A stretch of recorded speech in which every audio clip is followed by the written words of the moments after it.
Salmo 139, verso número 13. Todos acharam? Pois criaste o meu interior, tu formaste o meu interior, tu me teceste no seio de minha mãe. É um trabalho artesanal. Graças te dou, visto que por modo assombrosamente maravilhoso me formaste. As tuas obras são admiráveis e a minha alma o sabe muito bem. Os meus ossos não te foram encobertos quando no oculto fui formado e entretecido como nas profundezas da terra. Os teus olhos me viram a substância ainda informe, e no teu livro foram escritos todos os meus dias, quando nenhum deles havia, escritos e determinados, quando nenhum deles havia ainda. Imagine todas aquelas tecnologias que nós temos hoje para guardar informações das pessoas. Nós vivemos numa época em que George Orwell, quando escreveu 1984, vivesse, quando ele escreveu em 1948, o livro 1984, daí as teorias de conspiração do Big Brother e etc., na Oceania, uma ilha do Pacífico, onde se impediu a expressão, onde a opinião foi engessada por um Estado autoritário, que filmava as pessoas, que gravava as pessoas, daí a expressão Big Brother. Imagine que agora, com toda a tecnologia que nós temos, o que nós podemos pensar que Deus possui, e tudo que Ele tem registrado acerca de todos nós, antes de nascermos, depois que morrermos. Cada uma das palavras que proferimos, segundo Jesus, está gravada, e eu pedirei conta no dia do juízo. Cada palavra. Há um registro completo de tudo que aconteceu, e quando chegarmos na eternidade, nós não podemos acessar. Vamos acessar aquele dia, 20 de maio, aquela reunião. Vamos ver como é que estava cada um de nós. A tecnologia de Deus é perfeita, a ciência de Deus é completa. Quanto mais a cidade, o cubo que se move, se aproxima de nós, mais parecidos com ela nós nos tornamos aqui na terra. A oração de Jesus é: faça-se aqui na terra o que é feito no céu. O parâmetro é o céu. Paulo disse: olhai para o alto, onde Cristo habita. O ideal do céu é nos celestializar. O ideal de Deus é trazer seu mundo para o nosso mundo. Isso é uma mudança estratégica de teologia, para você que quer morrer e ir para a glória. Como as águas cobrem o mar, assim eu encherei a terra do conhecimento da minha glória. Você não precisa morrer para ir para o céu. Imagine, tantas informações catalogadas. Antes mesmo de você nascer, Deus já havia escrito um livro sobre a sua vida. E Daniel capítulo 7 vai falar sobre quando os livros se abriram. Assentou-se um tribunal e se abriram os livros. Mas o futuro é uma possibilidade que depende de ações concordantes do céu e da terra. Nós precisamos dizer sim àquilo que está escrito sobre nós. Senão nós caímos num universo pagão, fatalista, do tipo está feito e nós não podemos mudar, estamos amarrados ao roldão da história. Entenda que cada texto da Bíblia deve ser interpretado no seu devido contexto, porque texto sem contexto é pretexto, e nós devemos analisar Salmo 139 dentro do contexto geral, de que Deus nos dá opções de cumprir a nossa história, o nosso destino, o script, o roteiro que Ele escreveu para nós, ou nós podemos viver nossas próprias histórias, e tem muitos assim o fazendo. Deus disse para Caim: ei, o teu desejo é contra ti, a ti cumpre dominá-lo, o pecado jaz à porta, se procederes bem serás aceito. Deus diz: ei Caim, não mata teu irmão. Mas Deus tampouco impediu Caim de matar Abel, porque sem livre-arbítrio não existe amor. Deus não nos fez robôs controlados por controles remotos. Nós não somos seres automatizados. O que a Bíblia diz é que a vontade de Deus para nós já está completa no céu. A vontade completa de Deus já está escrita num livro. Se nós vamos ler esse livro e nos adaptar, nos acercar, nos alinhar a isso, é uma outra história. Quando a Bíblia diz que nós somos abençoados com todas as bênçãos espirituais nos lugares celestiais, um dia eu tive um arrebatamento e vi isso. Nós estamos dizendo que o nosso trabalho é manifestar aquilo que já existe nos lugares celestiais acerca de nós. Ele já nos deu todas as promessas, o sim e o amém, e nós devemos dizer sim e amém aquilo que Ele já disse sim e amém para nós. Nosso trabalho não é convencer Deus de nos dar alguma coisa, nosso trabalho é concordar com Deus. Ele já disse sim, Ele já disse amém. Você não precisa ficar lutando por uma bênção que já foi conquistada na cruz. Quando você faz isso, você está orando de uma posição de incredulidade. Você deve simplesmente se alinhar com o céu. A grande palavra é alinhamento. Se atentamente ouvides a minha voz, obedeceres os meus mandamentos, seguirão atrás de você todas essas bênçãos. Bendito serás ao entrar, bendito ao sair, bendito o fruto do seu ventre, o fruto da sua terra. Muitas vezes você vê a minha colheita, mas porque você não viu a minha semeadura.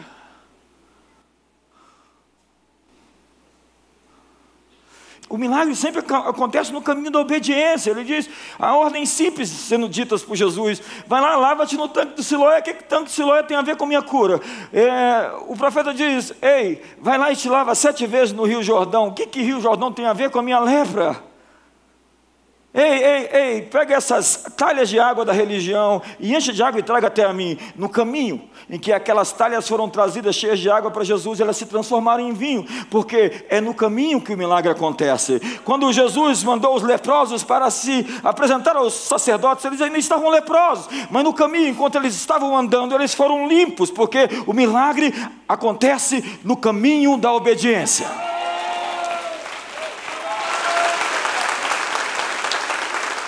O que Deus escreveu nos livros do céu, Ele também escreveu no nosso coração. Nós devemos nos alinhar com aquilo que Deus já escreveu sobre nós. Nós devemos entrar em acordo, porque Deus quer soprar sobre os nossos sonhos, porque os sonhos dEle estão dentro de nós.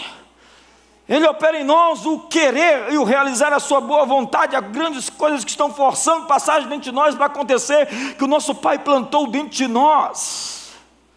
São coisas extraordinárias, de certo, que nós não conseguimos fazer por nós mesmos, mas nós precisamos do céu em cooperação com a terra. Nosso chamado é para uma conspiração divina, onde nós vamos respirar juntos. Nós e Deus, nós e os anjos, nós e a igreja, nós e todos aqueles que pertencem e estão do nosso lado. E mais são aqueles que estão conosco do que aqueles que são contra nós. E maior é aquele que está em nós do que aquele que está no mundo. Deus quer alimentar seus projetos, Ele quer pôr a mão dEle sobre a sua mão. Deus quer colocar a mão dEle sobre a sua mão. E Deus quer fazer com você aquilo que você está fazendo. Os planos que Ele tem para você, Ele escreveu num livro. Você não é um acidente. Você foi programado, planejado. Você foi escolhido para um propósito. Você pode até não ter sido planejado aqui na terra, você pode ter nascido sem a vontade dos seus pais, mas não existem filhos ilegítimos, existem pais ilegítimos, não existem filhos bastardos, existem pais bastardos.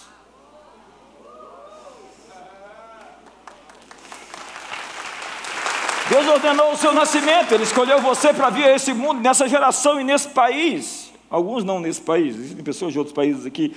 Antes de você nascer, já existia um livro escrito sobre você no céu. Na verdade, o que o apóstolo Paulo fala é que você é um livro. Ele diz, você é uma carta escrita por Deus. Entenda que quando você descobre que você é um texto químico, o seu código genético é feito de letras, você sabe disso? Então você é letra, letras e letras e letras. O que está escrito sobre você? Está escrito dentro de você. E o que você precisa saber é que você foi criado para algo, e isso já está escrito em você, e escrito para nós, e mediante você, existem tesouros que Deus colocou para que você abençoasse essa geração e o mundo onde você vive. Você é uma bênção para essa geração, você é uma bênção para as futuras gerações. gerações. Deus colocou coisas dentro de você. Você é uma carta escrita por Deus. Você é um frontlight, um outdoor. Você até mesmo é o testemunho daquilo que Deus pode fazer. Porque quando Deus faz algo mediante você, você é o evangelho que as pessoas estão lendo. Quando você tinha um câncer e você foi curado, você é o testemunho de que Deus cura o câncer. Quando você foi um drogado e um viciado e Deus te libertou, você é o testemunho que Deus liberta drogados. Quando você estava se separando da sua família, da sua esposa, do seu marido, e você reconciliou-se, você é o testemunho de que Deus restaura casamentos. Quando qualquer coisa que acontece na sua vida fora dos planos de Deus, você consegue se erguer, pagar suas dívidas, ser uma pessoa vitoriosa e poderosa. Você é a mensagem que Deus quer mostrar às pessoas do mundo. Me ajuda aí, você consegue fazer melhor. Mas, entenda, Deus tem um script, mas esse script pode ir mudando, as letras vão mudando. Eu assisti um filme interessante chamado Agentes do Futuro. E o futuro ia se modificando à medida que as pessoas iriam decidindo. Então, o futuro é dinâmico. E o livro vai se reescrevendo. O que eu quero dizer é que existem milhares de maneiras de Deus te levar até onde você tem que ir. Mas você tem que acertar mais do que errar, acredite. Como um GPS, recalculando.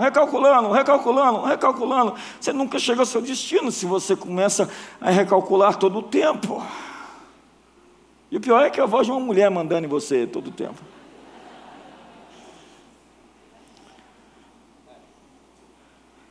Mas se você errou, não significa que você não pode completar o seu destino. Deus tem um plano para aqueles que saíram do plano. Em vez de uma só maneira, com um caminho já traçado, Deus tem uma aventura para você viver. E Efésios capítulo 2, verso 10 fala tão comigo. A Bíblia diz que nós somos poesia dele, poesia de poema. E poesia precisa de um ritmo, de uma melodia, de uma cadência, de uma consonância, de uma harmonia. Qual é o barulho, qual é o som que a sua música, que a sua vida provoca? Qual é a música que a sua vida está tocando? Quando você anda em harmonia, você está tocando uma música. Espero que não seja um funk. Somos feitura dele, criados em Cristo Jesus para as boas obras que ele de antemão preparou para que andássemos nelas. Antes de vir esse mundo, antes do Pai mandar você a este mundo, ele mandou o seu enxoval. Você tem tudo o que precisa para aquilo que você foi chamado a fazer. Isto é a visão de um pai que cuida dos filhos. Deus não simplesmente nos criou e nos abandonou, como diria Epicuro sobre os deuses gregos, que se eles existiam, eles não se importavam. Daí vem Lucrécio com a história do deísmo, que Deus, ele existe, mas está distante e não se importa. Ei, Deus tanto se importa que deu o seu único filho, para que todo aquele que nele crê não pereça, mas tenha a vida eterna. Essa é a essência do Evangelho. Deus se importa. Ei, olha para o seu irmão e diga: Deus se importa. O Criador do universo se importa. Aquele que tem olhos como chamas de fogo, assentado no trono como uma pedra de safira, se importa. Mas para você cumprir o seu destino, você tem que se alinhar com as pessoas certas. Você precisa se manter conectado ao fogo, alinhar-se com a sua missão, andar na medida da sua vocação, porque você já está andando em algo que já foi preparado para você. Você é um embaixador do céu, com a autoridade do céu para manifestar o futuro que Deus lhe chamou para viver. Você tem autoridade para manifestar o futuro. A Bíblia diz dos poderes do mundo vindouro. O mundo vindouro já existe e ele quer se manifestar em nosso mundo. E você é um agente para virar essas chaves e descortinar esse mundo que quer se manifestar em nosso mundo.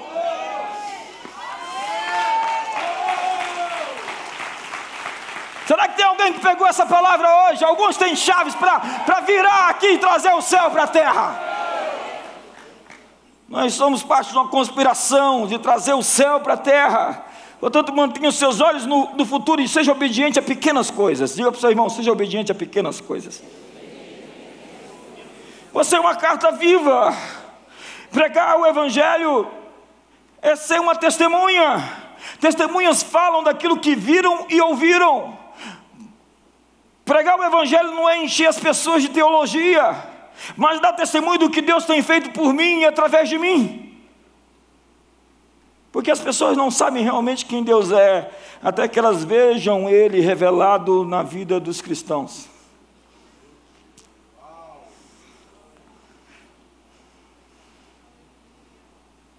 Existe um livro sobre você com seu destino escrito. Você foi feito para muito mais daquilo que você tem agora. Eu vou repetir isso, você foi feito para muito mais daquilo que você tem agora. E você deve descobrir o que está escrito sobre você. Pergunte ao seu irmão, o que está escrito sobre você?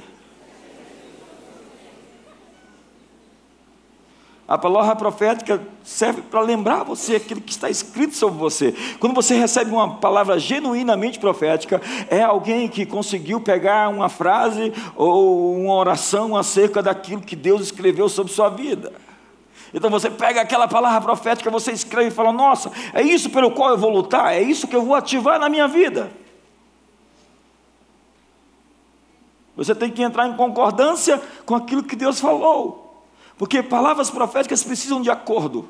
Então, se alguma palavra profética não é aquilo que Deus escreveu sobre você, mas é a imaginação de um maluco, místico, louco, endemoniado, possesso, Jezabel, então você dá flush.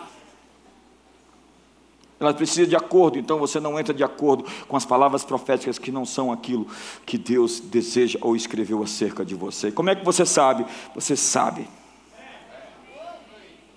Ser carta viva significa cumprir o que foi escrito a respeito de você e tornar o livro escrito em vida. E o futuro que Deus tem para manifestar é uma possibilidade de 30, de 60 ou de 100 por 1. Ele pode se manifestar por inteiro, ou pode se manifestar numa bênção somente de 30. Ou pode se manifestar numa bênção de 60, ou pode se manifestar numa bênção de 100. Jesus nos fala sobre uma bênção assim, que pode variar de acordo com a nossa resposta. Nós precisamos dar uma resposta. Não existe uma passividade nisso. Nós somos colaboradores de Deus, estamos construindo algo juntos.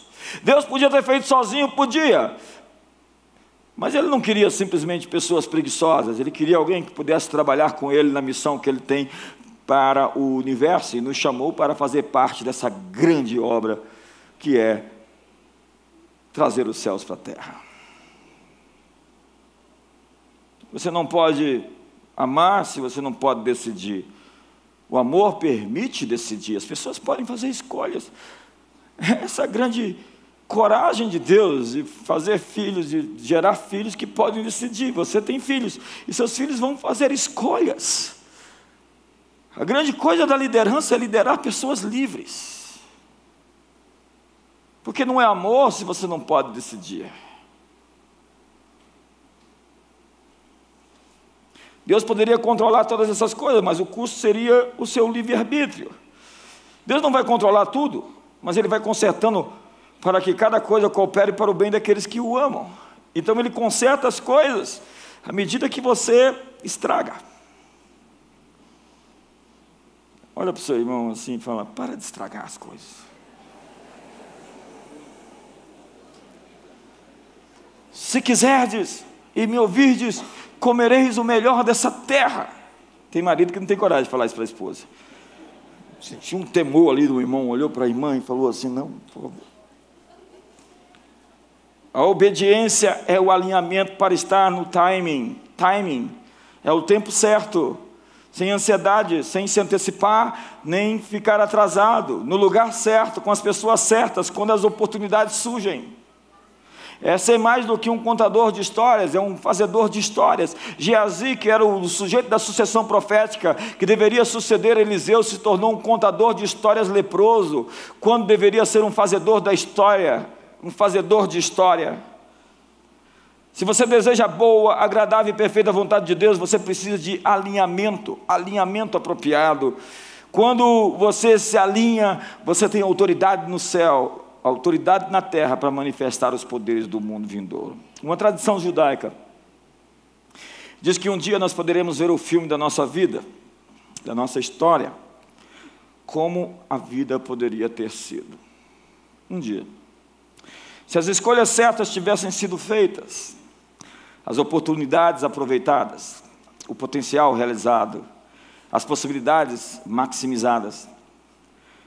Era o que eles diriam sobre o filme da vida, como a vida poderia ter sido. Imagine a dor do desperdício de ver decisões erradas que foram de tanta baixa qualidade que trouxe uma colheita também de baixa qualidade. Ei, não reclame dos seus resultados, reclame das suas sementes. Olha para o irmão do lado, dá um sorriso bem gostoso para ele. Boas ações que não foram praticadas, frutos não produzidos, flores que jamais brotaram, oportunidades perdidas. Deus tem um roteiro para nós, Deus tem um script. Nosso trabalho é trazer à tona essa história. Mas nós podemos falhar nisso? Sim, claro que podemos falhar. Deus nos permite falhar. Ei, o teu desejo é contra ti, a ti cumpre dominá-lo. Segundo a Bíblia, os anjos se divertem em nos ver.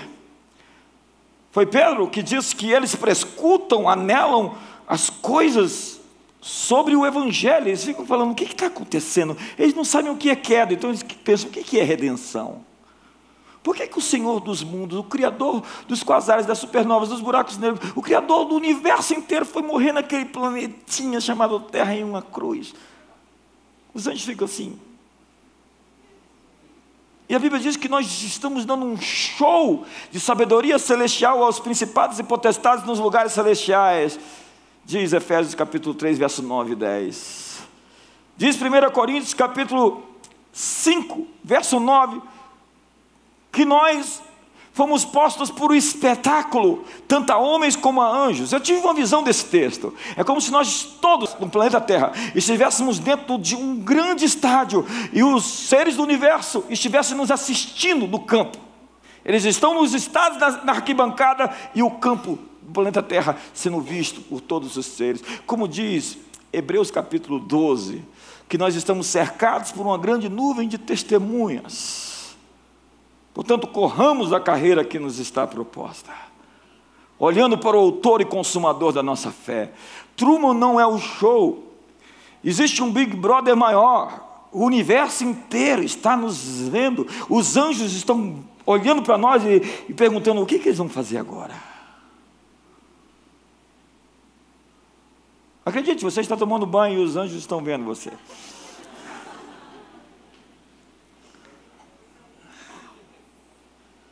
E nós estamos chegando ao clímax, ao ponto mais alto da história humana. O filme da sua vida está rodando, e rodando em tempo real, agora está acontecendo, o filme está acontecendo agora. O palco que nós fomos chamados a atuar é o planeta Terra. O elenco são as pessoas que entram e saem da nossa vida. A propósito, você tem que demitir alguns atores da sua história.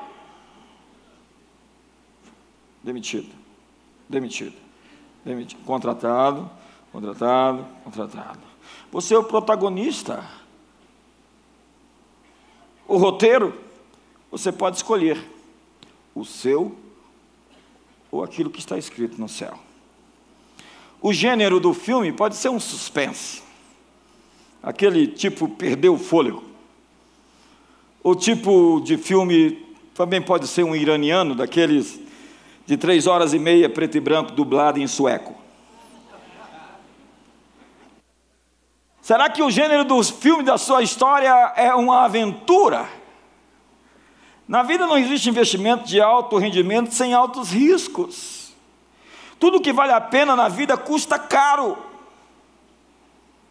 O preço de uma coisa é o quanto de vida se dá em troca.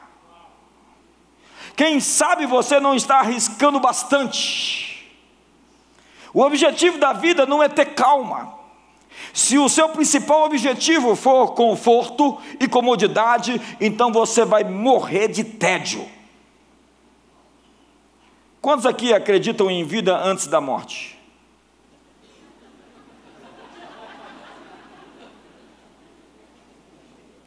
Para ter muito, tem que apostar alto. A felicidade não é um objetivo, ela é um subproduto. O filme da sua vida talvez fosse uma comédia. A propósito, você ficaria mais bonito se fosse mais simpático. Olha para o irmão do lado assim. Salomão disse: o coração alegre formoseia o rosto, porque a felicidade é o melhor cosmético. Mas com a tristeza do coração, o espírito se abate. Tem gente que olha para ela e já perca a fé. O coração alegre é bom remédio, mas o espírito abatido faz secar os ossos, disse Salomão. Você viveria melhor se cultivasse mais alegria. Provérbios 15, verso 15 diz: todos os dias do aflito são maus, mas a alegria do coração é banquete contínuo. E ninguém faz banquete sozinho. Banquete tem que ter gente. Quem sabe o filme da sua vida seria um suspense. Às vezes eu pergunto para Deus, por que algumas coisas têm que ser tão dramáticas? Por que tem que ser tão emocionante, do tipo... Alguém diz que a sua vida não é medida pela soma das vezes que você respirou, mas pela soma das vezes que você perdeu o fôlego. A vida é cheia de metamorfoses, colisões, obstáculos e provas. É a lição da borboleta.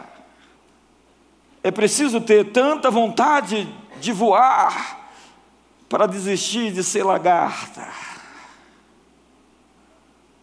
Sua vida definitivamente não será um filme de terror, a não ser que você escolha fazê-la assim. Eu te convido a parar de viver seus pesadelos para encontrar os sonhos de Deus escritos no livro.